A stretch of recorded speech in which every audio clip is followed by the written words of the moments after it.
Welcome, race fans, to episode 2 of Photo Finish. I'm your host, Steve-O. I want to start out by thanking everybody for downloading last week's episode. Our inaugural episode was very well received, got some good feedback from that. We're coming back this week with the second episode that's going to be focused on the upcoming Belmont Stakes on Saturday. That's coming up June the 5th. So we're going to have a good race preview. We're going to talk about some news and notes of things that are going on in the horse racing world and just get you set up for success on Saturday.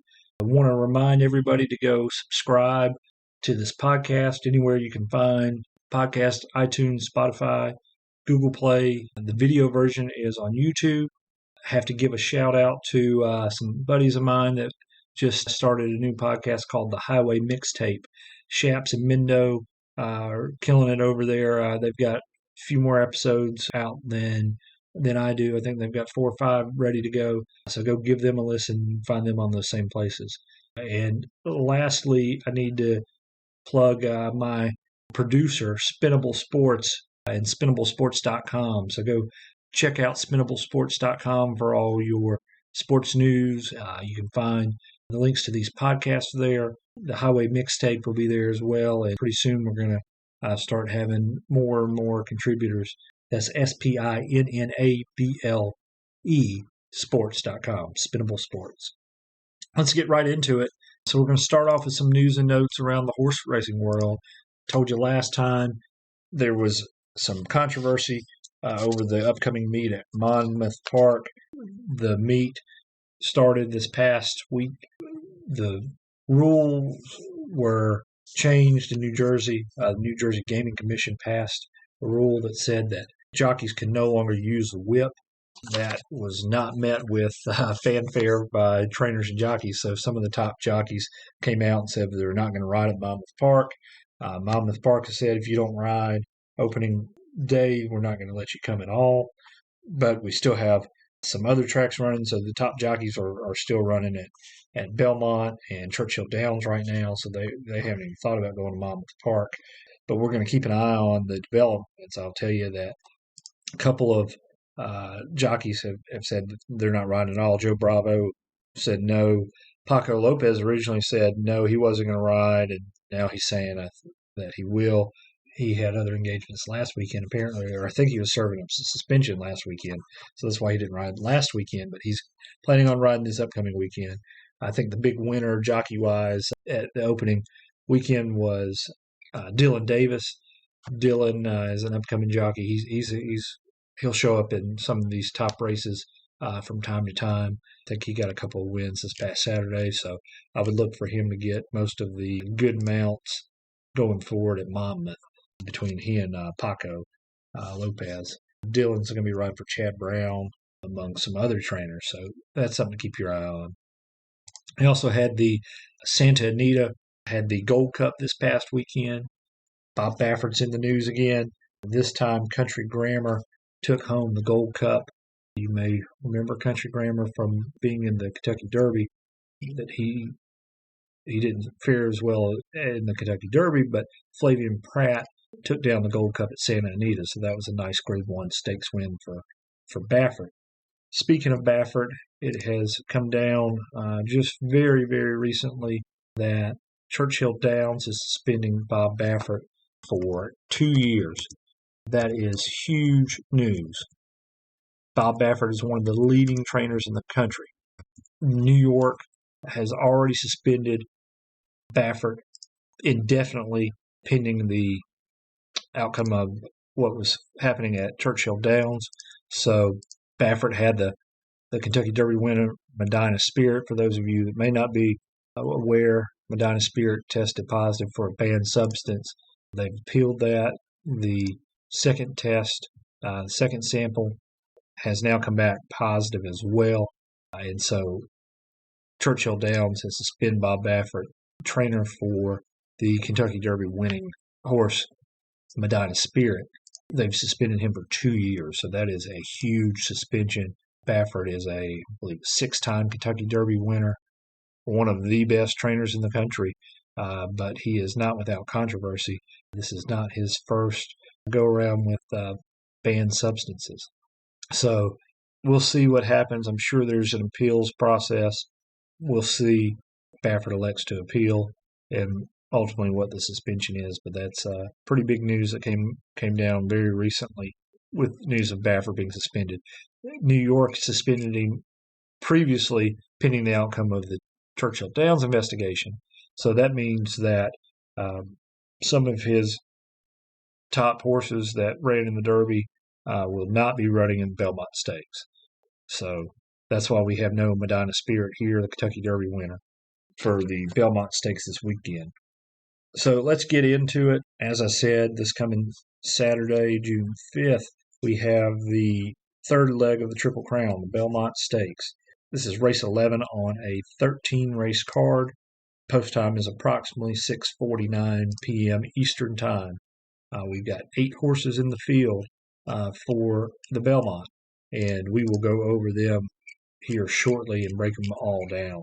I want to just recap. This is the third leg of the Triple Crown. Kentucky Derby is the first leg. Medina Spirit and Mandaloon, both 1 and 2 at the Kentucky Derby, not running here at the Belmont. Kentucky Derby's ran on dirt a mile and a quarter. The second leg of the Preakness the second leg of the Triple Crown is the Preakness. You had your winner, Rombauer, won that race a couple of weeks ago. Preakness is ran in a mile and 3/16, so a little bit shorter race than the Kentucky Derby. Midnight Bourbon and Medina Spirit were your runners up there at Preakness. Rombauer does come back here a couple of weeks later to run the Belmont. We'll get into that in just a minute. The weather's looking really good for this weekend. Shouldn't be any weather concerns in New York as of right now. We'll keep an eye on that as it gets closer to Saturday. There are a bunch of Grade 1 races on the card before you even get to the Belmont Stakes. We've got 7 Grade 1 stakes races on the card on Saturday, including the Belmont. So 6 other races that are looking pretty good. Wanted to highlight a couple of races to watch. Race 6 is going to be a turf race running 6 furlongs. Post time for that is approximately 2:41 p.m. Eastern Standard Time. A couple of horses to watch. We've got Stormy, who was just trying to pull up my notes here. Got Stormy has ridden in a couple of really big races last year. One of the races on the undercard that I want to highlight is race 6. Post time is approximately 2:41 p.m. Eastern Standard Time. You have a 6 furlong turf sprint with some really good turf horses. You have Got Stormy in that race. Got Stormy and Sombaye, 2 of the ones that I'm looking at. Got Stormy had a good showing last year at Keeneland, some lead-ups to the Breeders' Cup. Also have Bound for Nowhere is another horse to look at, currently the morning line favorite. So those are the 3 horses that I think are going to be interesting for that turf sprint.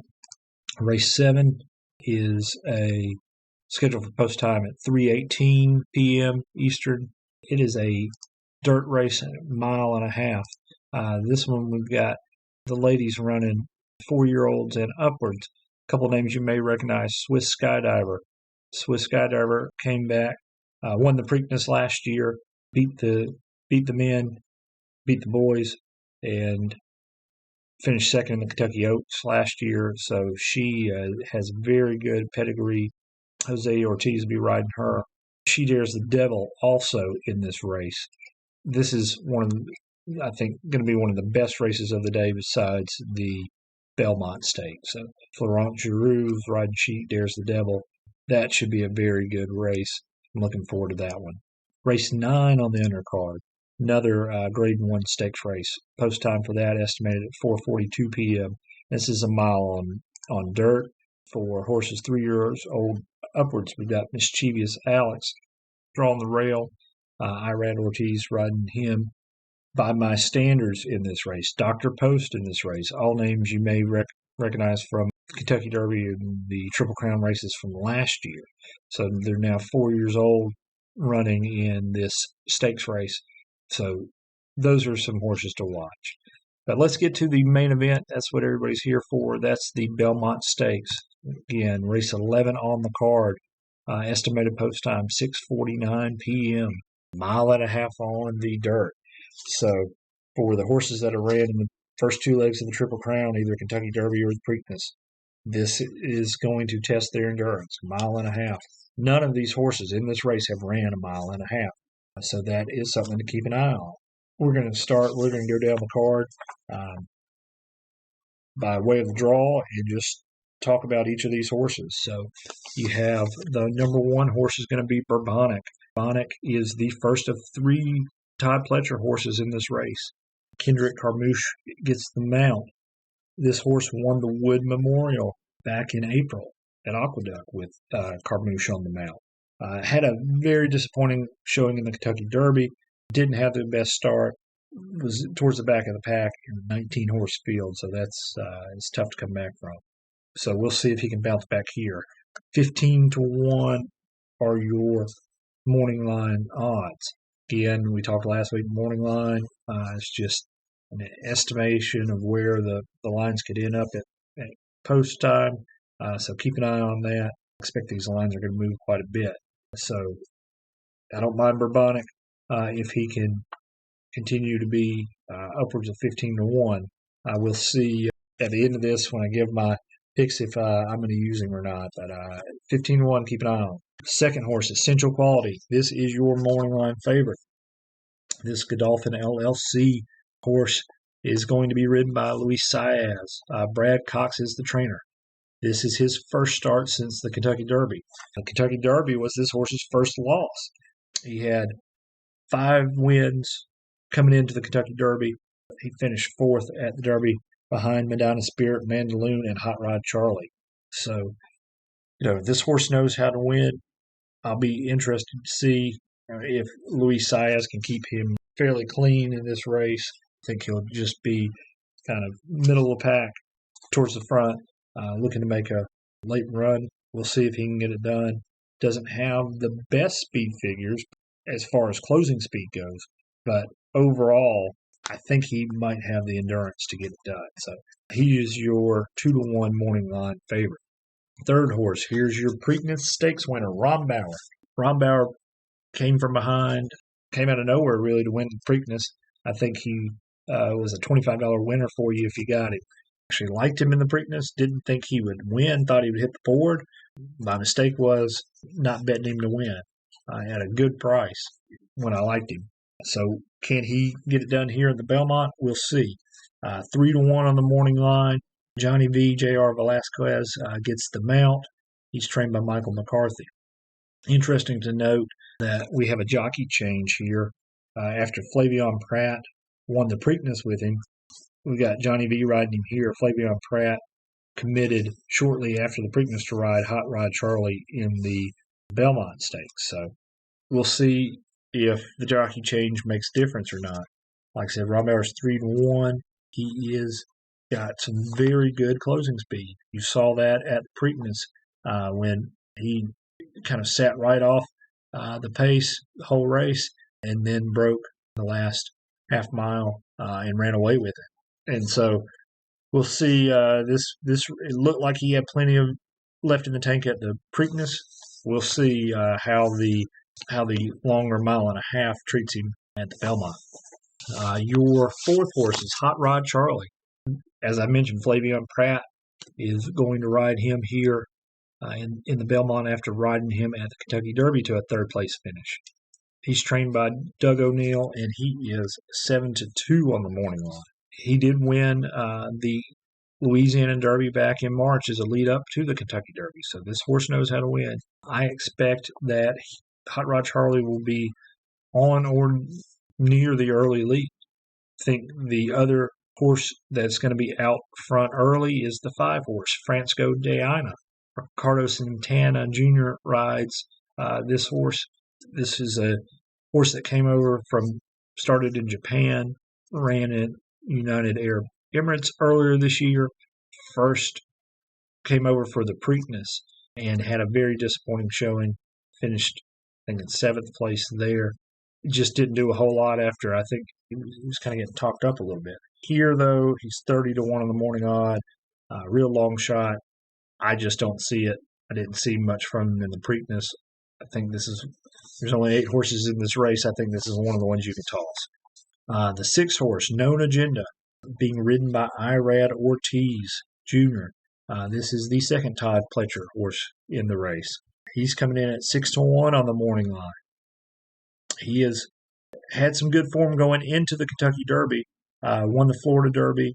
Won another race before that with Irad on board. Didn't have the best start at the Kentucky Derby. He was sitting way back in the pack. Again, 19-horse field. He came out 17th, and Irad made a run late, but he was too far back. Only got him up to 9th. So I think this is a horse that I'm going to take a hard look at if he remains 6-1 or better for a possible win bet. I think he can get it done. I think this is going to be a slower pace race. He's ran all of his races at a mile or greater. So I like Known Agenda here. I think he could definitely hit the board, if not pull off the upset. Moving on, we got the 7-horse, Rock Your World. This is your Santa Anita Derby winner, ridden by Joel Rosario. John Sadler's your trainer. He kind of came from nowhere to win the Santa Anita Derby. His 2 previous races were on turf, then they moved him to the dirt.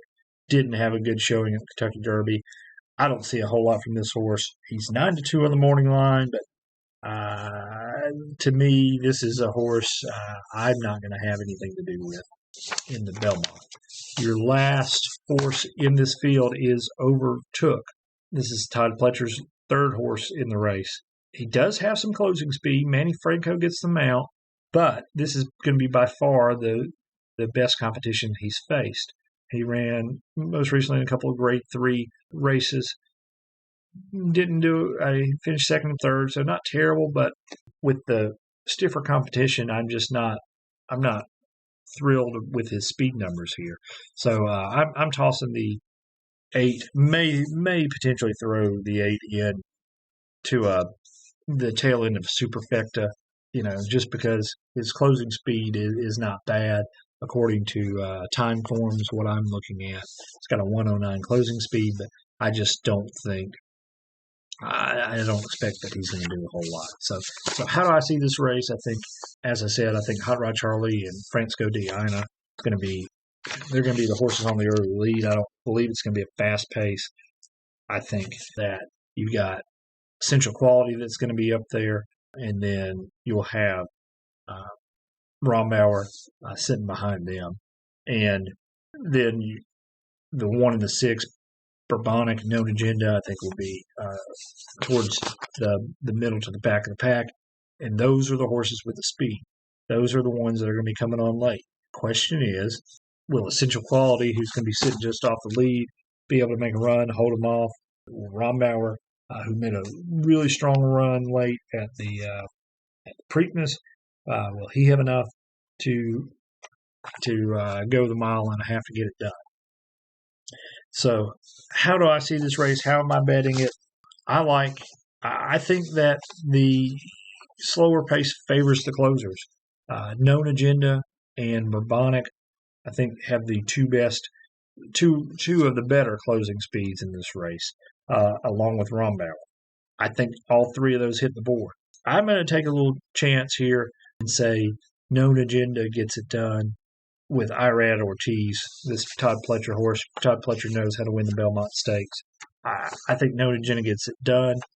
I don't hate Essential Quality either.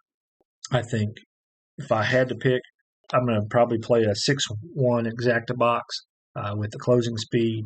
I'll have some trifectas as well with Known Agenda, Essential Quality, Rombauer.